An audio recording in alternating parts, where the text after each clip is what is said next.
ಒಳ್ಳೆ ಉದ್ದೇಶದಿಂದ ಇಂಡಸ್ಟ್ರಿಯಲ್ಲಿ ಒಂದು ಒಡಕು ಉಂಟಾಗಬಾರ್ದು ಅನ್ನೋ ಕಾರಣಕ್ಕೆ ಯುದ್ಧನ ನೀವೇ ತಡೀತಾ ಇದ್ದೀರಿ. ಸೊ ಮತ್ತೊಂದು ಕಡೆ ಆಗುತ್ತೆ, ಕಂಪ್ಲೇಂಟ್ ಆಗುತ್ತೆ, ಅಲ್ಲಿ ಕ್ಲಾಸ್ ಫ್ಯಾನ್ಸ್ ಅಂತ ಕೋಟ್ ಮಾಡಿ ಹೇಳ್ತಾರೆ. ನಿಮ್ಮ ಹೆಸರಲ್ಲಿರುವಂಥ ಒಂದಷ್ಟು ಲಿಂಕ್ಗಳನ್ನು ಅದರಲ್ಲಿ ಇರುತ್ತೆ.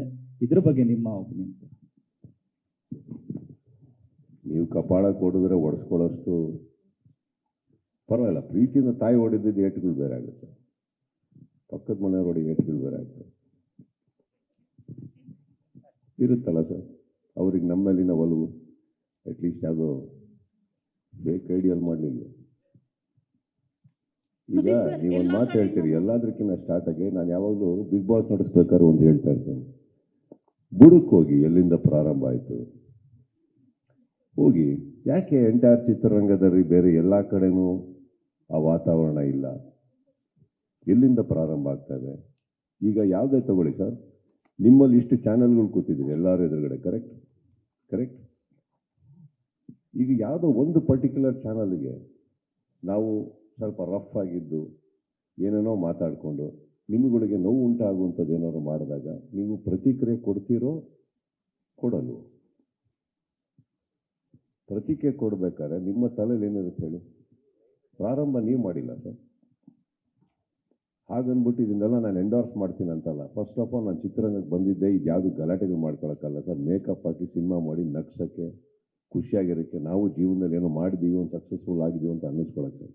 This is not what I came in the industry for, but that doesn't make me a weak man. I will stand up for what is right. ಹಾಗಂತ ನಾವು ಇದು ಕೇಳಿಸುತ್ತೆ ಪ್ರತಿ ಸಲ ಎಲ್ಲ ಅಭಿಮಾನಿಗಳಲ್ಲಿ ಕೇಳ್ಕೊಂಡಿದ್ದಕ್ಕೆ ಗೊತ್ತಿಲ್ವಾ? ಎಷ್ಟೋ ಸತಿ ಹೇಳಿದ್ದೀವಿ, ನಮಗೂ ಯಾರಿಗೂ ಯುದ್ಧ ಪದ್ದಾಗಿದ್ದಾವಲ್ಲ ಏನು ಬರೋದಿಲ್ಲ, ನಾವು ಯಾವತ್ತಾದ್ರೂ ಮಾಡ್ಕೊಂಡು ಕೂತವ್ರಲ್ಲ. ಯಾರ ನಮ್ಮ ಕಡೆಯಿಂದ ತಪ್ಪಾದಾಗ ನಾವು ಅಟ್ಲೀಸ್ಟ್ ಓಪನ್ ಮುಂದೆ ಬಂದು ಹೇಳಿದ್ದೀವಿ ಮಾಡಬೇಡಿ ಕೆಲವು ಅಂತ. ಅದರಲ್ಲೇನಿದೆ? ಸೊ ನಾನು I don't want to touch that part at all.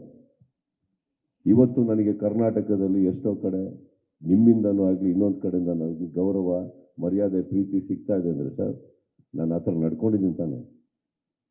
ದುಡ್ಡು ಕೊಟ್ಟು ತೊಗೊಳಕ್ಕಾಗತ್ತಾ ಇದು? ನಂದನ್ನು ನಾನು ಮಾತಾಡ್ಬೋಲೆ ಸರ್. ಮಿಕ್ಕಿದವ್ರು ಯಾರು ಹಾಗಿದ್ದಾರೆ ಅಂತ ಅವ್ರ ಜೀವನದಲ್ಲಿ ಅವರೇ ಒಂಚೂರು ಬೂತ್ ಗರಡಿಗೆ ಹಾಕೊಂಡು ನೋಡ್ಕೊಂಡ್ರೆ ಅವ್ರ ಜೀವನದ ಸ್ಪಷ್ಟತೆ ಅವ್ರಿಗೆ ಸಿಗುತ್ತೆ. ಸರಿಪಡಿಸ್ಕೊಳ್ಳೋದು ಬಿಡೋದು ಅವ್ರಿಗೆ ಬಿಟ್ಟು ಸರ್. ಬಟ್ ಎಂಟೈರ್ ಇಂಡಸ್ಟ್ರಿ ಚೆನ್ನಾಗಿದೆ ಸರ್. ಅಟ್ಲೀಸ್ಟ್ ಇಂಡಸ್ಟ್ರಿಯಲ್ಲಿದ್ದೀವಿ ಅಂದ್ಕೊಂಡವರು ನೀವು, ನಾನು, ನಂದು. ಈಗ ನಾನು ಹೇಳೋದು, ನನ್ನಲ್ಲಿ ಕೆಲವರು ಹುಡುಗರು ಸರಿ ಇಲ್ಲ ಅಂದರೆ ಅದು ಸರಿಪಡಿಸ್ಕೊಳ್ಳೋಣ, ತಪ್ಪೇನಿಲ್ಲ. ಬಟ್ ಯಾಕೆ ಅದು ಆಗ್ತಾಯಿದೆ, ಎಲ್ಲಿಂದ ಆಗ್ತದೆ? ಇನ್ನೊಂದು, ನಿಮ್ಮ ಯಾರಿಗೂ ಕೂತಿರೋರಿಗೆ ಬ್ಲ್ಯಾಕ್ ಯಾವುದು ವೈಟ್ ಯಾವುದು ಅಂತ ಗೊತ್ತಿಲ್ಲ ಅಂತ ಏನಿಲ್ಲ, ಗೊತ್ತಾಗುತ್ತೆ. ಕೆಲವು ಟೈಮ್ ಯಾಕೆ ನೀವು ಮಾತಾಡೋಲ್ಲ ನಾವು ಮಾತಾಡೋಲ್ಲ ಅಂದರೆ ಅವಶ್ಯಕತೆ ಬರೋಲ್ಲ. ಉತ್ತರ ಕೊಡೋ ಕಡೆ ಎಲ್ಲ ಉತ್ತರ ಕೊಡ್ತಾನೆ ಇರ್ತಾರೆ ಸರ್. ಯಾಕೆ ನೀವು ಎಷ್ಟೋ ಸತಿ ನಿಮ್ಮ ಆರ್ಟಿಕಲ್ಗಳಲ್ಲಿ ನೀವು ಯಾವ್ದಾದ್ರು ನ್ಯೂಸ್ ಪ್ರಚಾರ ಮಾಡಬೇಕಾದ್ರೆ ಎಷ್ಟೋ ಸತಿ ಹೆಸರು ತೊಗೊಂಡಿರಲ್ಲ, ನೀವು ಹೇಳಿರಲ್ವಾ? ಒಬ್ಬ ಕಲಾವಿದನಿಂದ ನಡೆದಂಥ ಒಂದು ವಾಟ್ ಎವರ್ ಒಬ್ಬ ಕಲಾವಿದ ಹಿಂಗೆ ಚಿತ್ರರಂಗದಲ್ಲಿ ಯಾಕೆ ಬರಲ್ವಾ? ಮಾಡಿಲ್ವ ನೀವು? ಮಾಡಿದ್ದೀರ ತಾನೆ. ಅವತ್ತು ಎಲ್ಲರೂ ಬಂದು ನಾವು ನಿಮಗೆ ಇದೇ ಥರ ಕೇಳಿ ಯಾರಿಗೆ ಹೇಳಿದ್ರು, ಏನಿಗೆ ಹೇಳಿದ್ರು, ಯಾರು ನಾವು ಇದ್ದೀವಿ. ಆದರೆ ನಿಮಗೆ ಗೊತ್ತಿದೆ ನೀವು ಯಾರಿಗೆ ಹೇಳಿದ್ದೀರಾ ಅಂತ. ನಾವು ಅದರಲ್ಲಿ ಇಲ್ಲ, ನಾನು ಯಾಕೆ ಅದನ್ನು ಮಾತಾಡಲಿ? ನಿಮ್ಮಲ್ಲೂ ನಡೆಯುತ್ತೆ ತಾನೆ. ಎಷ್ಟೋ ಸಲ ಪರ್ಪಸ್ಫುಲ್ ಆಗಿ ನೀವು ತೊಗೊಂಡಿರಲ್ಲ, because you don't want to take it, not because you are scared. ಆಗುತ್ತೋ ಆಗೋಲ್ಲ ನಿಮ್ಮಲ್ಲಿ? Yes no sir, say something. ಆಗುತ್ತಲ್ವಾ? That doesn't make you weak sir. It is just ನೀವು ಯಾರಿಗೂ ನೋವು ಕೊಡೋದು ಬೇಡ, ಒಬ್ಬರಿಂದ ಯಾರ್ಯಾರಿಗೂ ನೋವಾಗೋದು ಬೇಡ ಅನ್ನೋದಕ್ಕೆ ನೀವು ಕೆಲವು ಟೈಮು ನೀಟಾಗಿ ಹೇಳೋ ರೀತಿಯಲ್ಲಿ ಹೇಳಿರ್ತೀರಿ, ಬುದ್ಧಿ ಮಾತಲ್ಲಿ ಹೇಳಿರ್ತೀರಿ.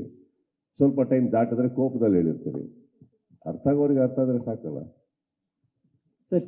ರಾಜೇಶ್ ವೆಬ್ಬಿಂದ ಈಗಷ್ಟೇ ಕಾರ್ಯಕ್ರಮಕ್ಕೆ ರವಿ ವರ್ಮಾ ಅವರು ಆಗಮಿಸಿದ್ದಾರೆ ಸರ್. ದಯವಿಟ್ಟು ವೇದಿಕೆ ಮೇಲೆ ಬರಬೇಕಂತ ರಿಕ್ವೆಸ್ಟ್ ಮಾಡ್ತಾ ಇದ್ದೀನಿ.